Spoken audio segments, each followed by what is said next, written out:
والصلاة والسلام على أشرف الأنبياء والمرسلين سيدنا ومولانا محمد وعلى آله وصحبه أجمعين. أما بعد. Tuan juri yang arif dan bijaksana beserta hadirin yang insya Allah dirahmati oleh Allah. Generasi Z atau generasi milenial adalah generasi yang memiliki potensi yang besar. Generasi sebagai agent of change. Oleh sebab itu, maka Presiden pertama Republik Indonesia Insinyur Soekarno berkata, "Beri aku 10 pemuda, niscaya akan kuguncangkan dunia." Namun hadirin, di zaman sekarang ini, pemuda yang dulu dijambak, yang terperosok oleh dirinya dan lingkungan sekitarnya.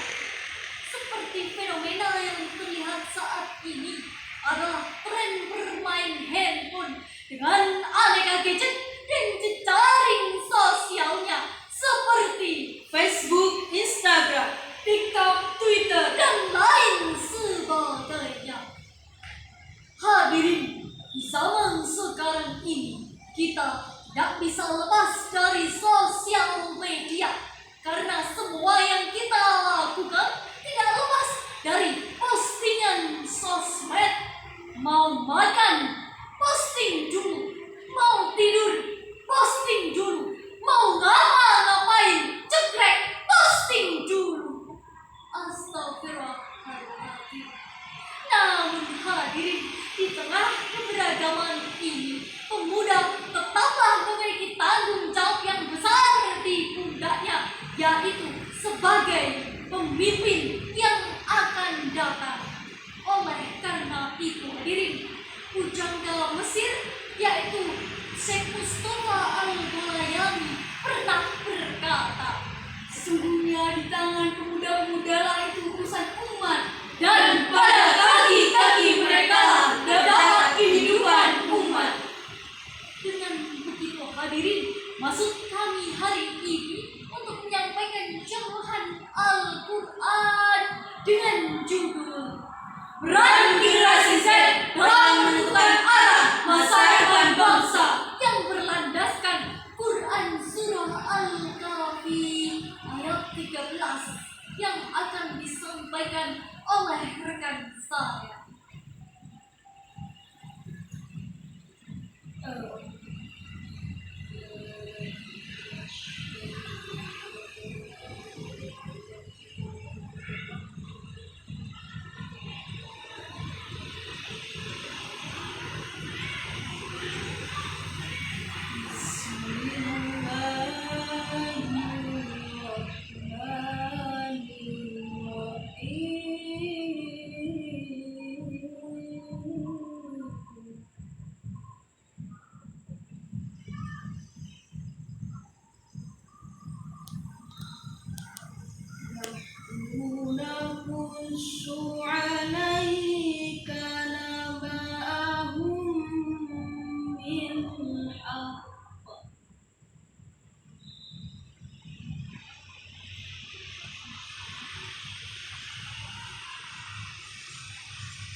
Aku berlindung kepada Allah dari godaan setan yang terkutuk.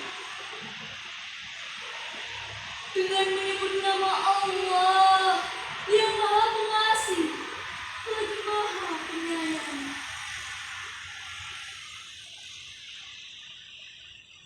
Kami ceritakan kepadamu Muhammad cerita ini dengan benar. Sesungguhnya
bagi mereka. Selain itu, hadirin, Rasulullah Sallallahu Alaihi Wasallam pun bersabda yang berbunyi, "Ya jauh rabbuka irsyad, laisa lahu sabwa," yang artinya sesungguhnya Rabbu kagum dengan pemuda yang tidak memiliki sabwa. Sabwa adalah kecondongan untuk menyimpang dari kebenaran.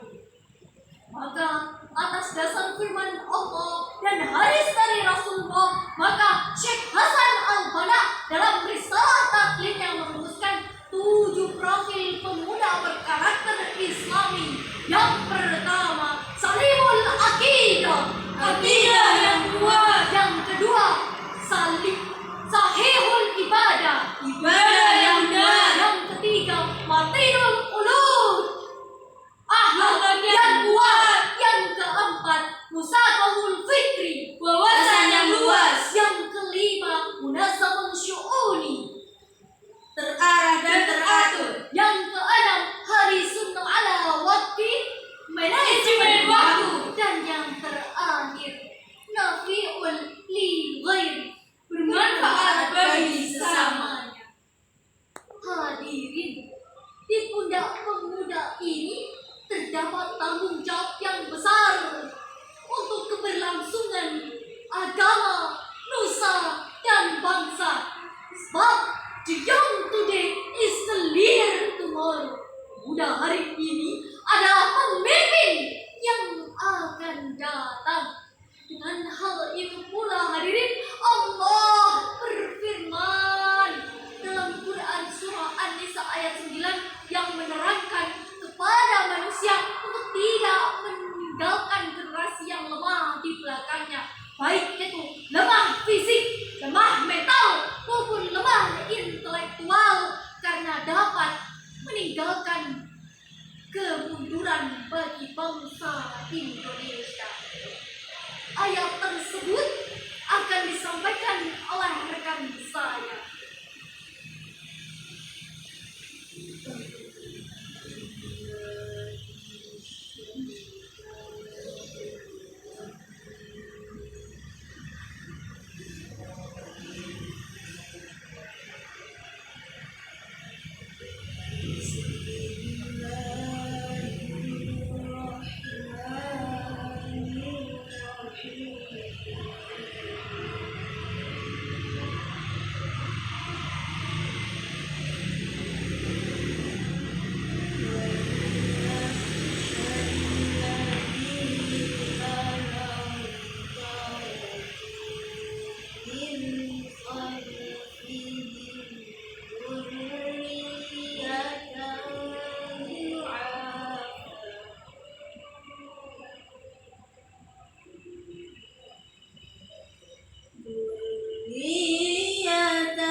Aku berlindung kepada Allah dari godaan setan yang terkutuk dengan menyebut nama Allah yang Maha Pengasih lagi Maha Penyayang. Dan hendaklah mereka, orang-orang itu, takut kepada Allah. Orang-orang yang meninggalkan keturunan yang lemah di belakang mereka, yang mereka takut, khawatir terhadap kesejahteraannya. Oleh karena itu, hendaklah mereka bertakwa kepada Allah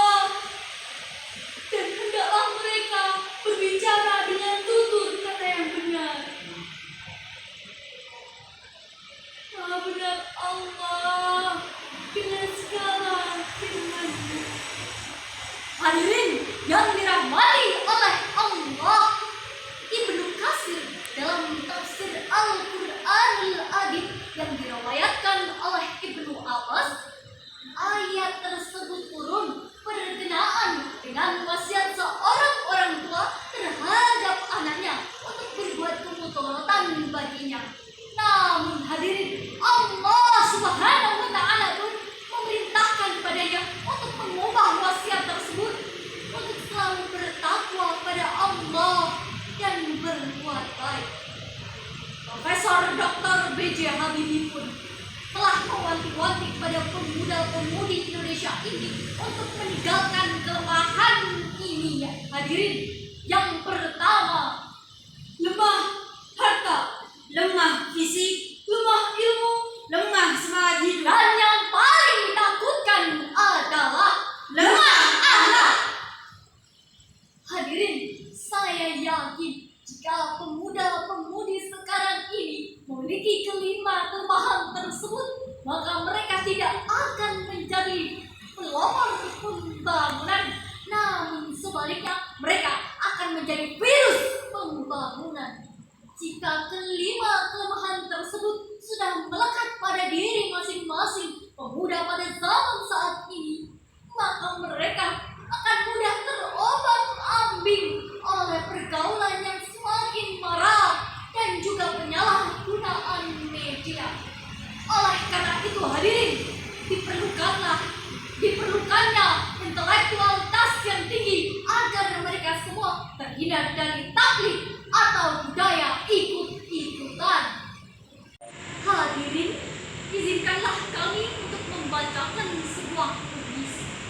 Jika bulan merindukan matahari, tentulah malam merindukan siang. jika Al-Quran memandu hati, Pastilah melahirkan